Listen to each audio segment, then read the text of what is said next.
iniziamo subito il nostro gioco. Ciao, come ti chiami? Jacopo Alessandro. Antonio Zanaroli. Fabio Torra.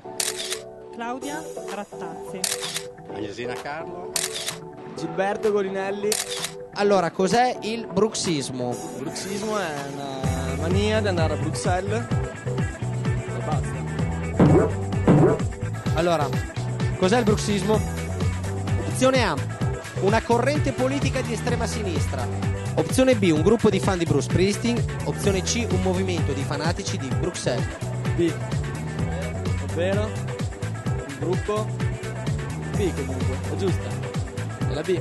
Non mi ricordo più, però è la B. Fanatici di Bruxelles. Direi un movimento di fanatici di Bruxelles. Per me posso usare una quarta e direi che siano un gruppo di contadini emigranti, non lo so, magari dal Belgio. La risposta esatta è? Nessuna delle tre. È il movimento che si fa con la mandibola. Un movimento che si ha solitamente notturno, quindi derghignare i denti durante la notte, quindi vuol dire sfregare, praticamente quel movimento che si sente notturno, si sfregano praticamente il palato superiore e il palato inferiore delle arcate. Sentiamo cosa ha da dirci lo specialista. Ecco, il bruxismo è una patologia che consiste nel digrignare e serrare i denti in maniera inconsapevole durante il sonno o in condizioni di stress.